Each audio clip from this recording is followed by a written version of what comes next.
Silence does not mean shutting your mouth silence. What is being referred to as silence or nishabd? One cannot do this. One can become this. See if you can articulate the same things that you're saying with half the number of words. Suddenly you will become extremely conscious of everything. The wind makes its own sound. So does the water.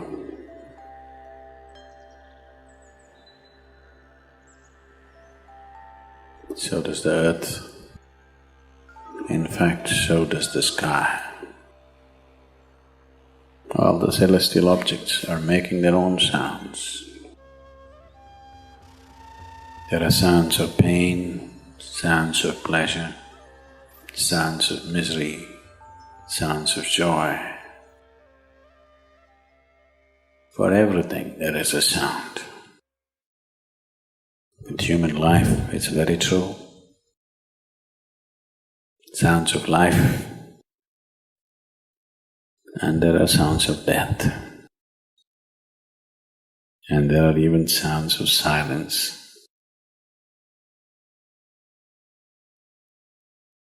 So this complex amalgamation of sounds, different kinds of sounds, creates different intent, different levels of compulsiveness, different levels of bondage, and different possibilities of entanglement.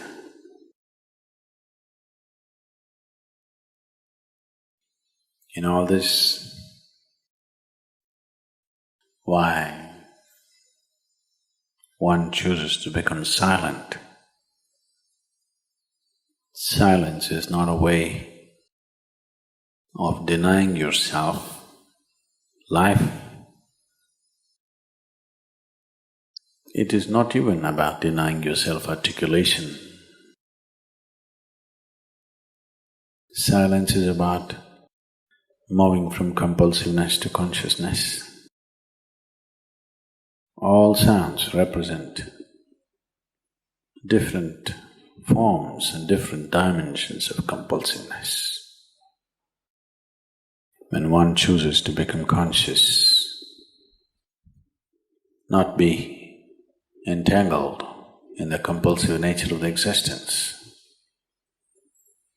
he naturally chooses to become silent. Silence does not mean shutting your mouth silence, plugging your ears silence. You can sing in silence, you can dance in silence, you can even speak in silence, you can even scream in silence. You don't try.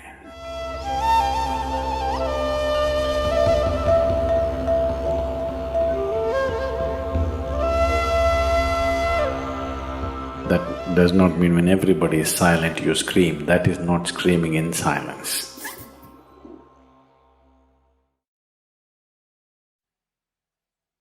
Because sound is of the surface, silence is of the core. It is only the surface which makes the sound. See, now the water is hitting the surface and making the sound. Deep down, there is no sound. That is so with life. On the surface, it is a very complex mesh of sounds, a maze of sounds happening. But at the core, there is no sound. There is no word for no sound in English language. We call it nishabd. That means absence of sound, a total absence of sound. Absence of sound means absence of reverberation. Absence of reverberation means absence of life. Absence of life means absence of creation. Absence of creation means absence of the Creator too. So a space which is beyond creation and Creator, a dimension which is beyond life and death, that is what is being referred to as silence or nishabd.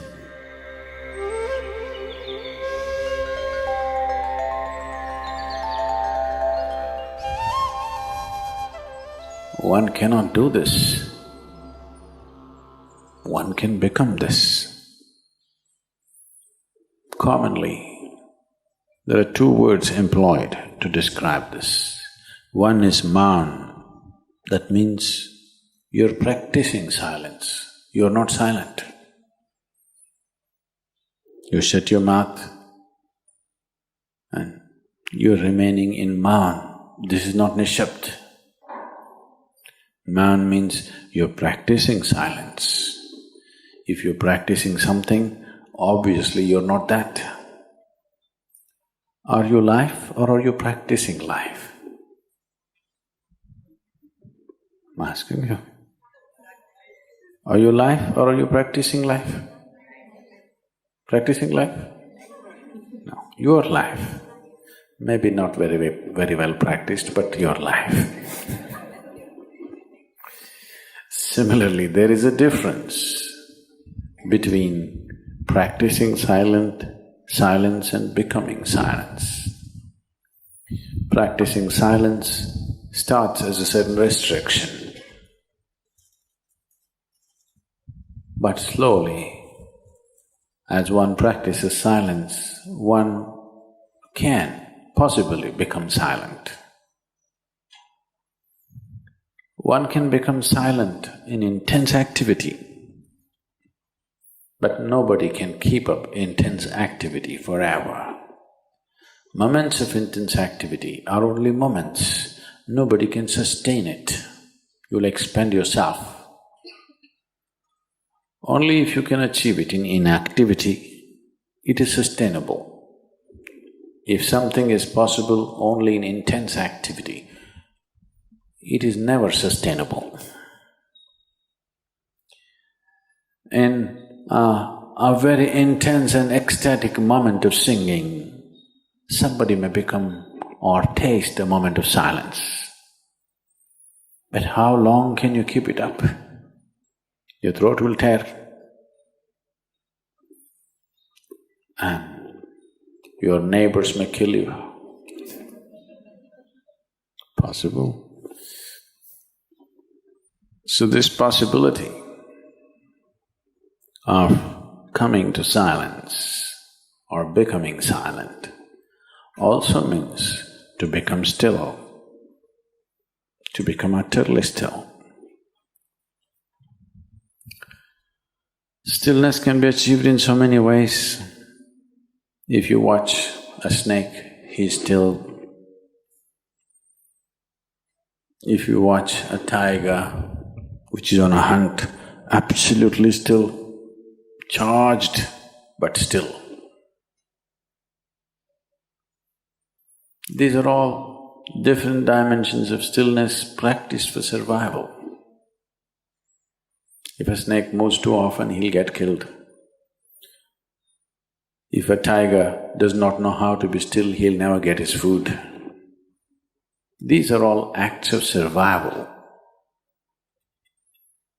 A human being, for survival, he has to be active. Only when his vision falls upon something which is beyond survival,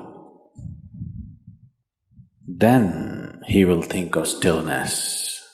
Then he will understand as he observes himself, as he notices the complexity of one's compulsions. He understands the only way to solve it is to become still.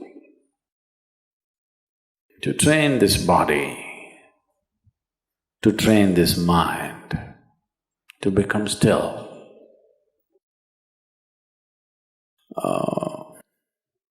Take some effort. If one is simply blissed out, he will become still. But otherwise, one has to work bit by bit, one has to work to bring this body to absolute stillness. Most people cannot hold their body in one place for any length of time. They're all the time in moment.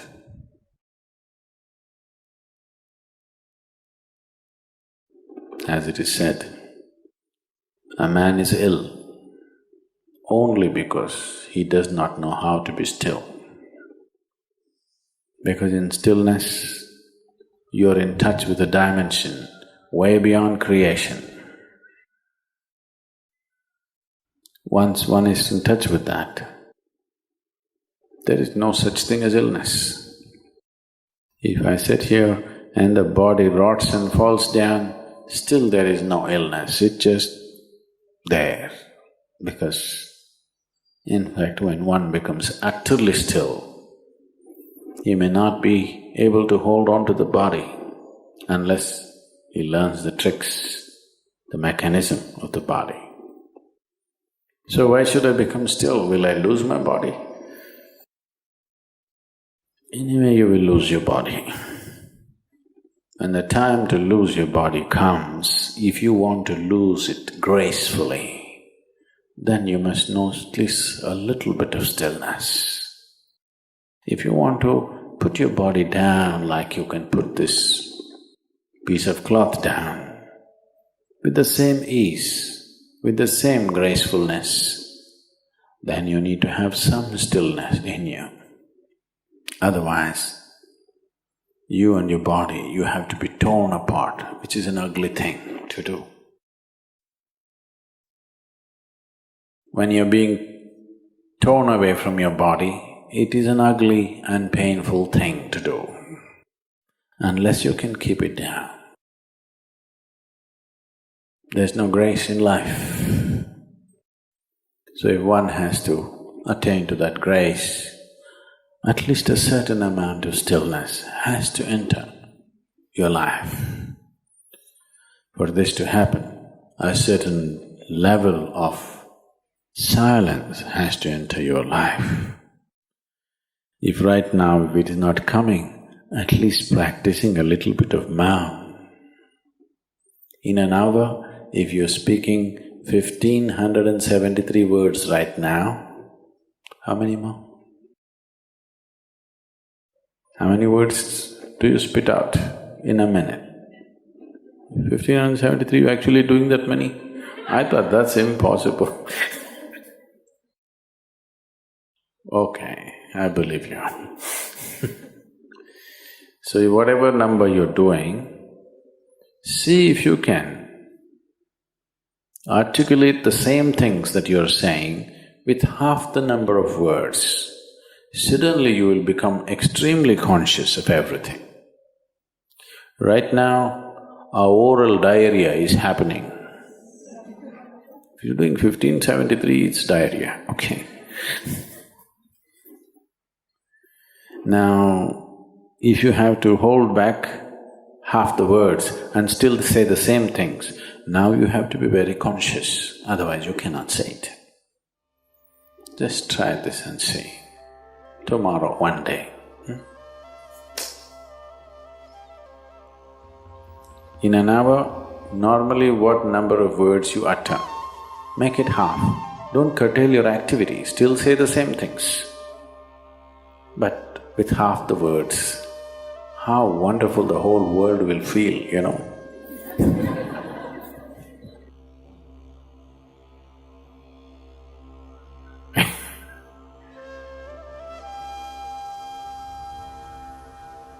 World will be a wonderful place, I'm telling you, tomorrow, if everybody does this. Many marriages will be saved.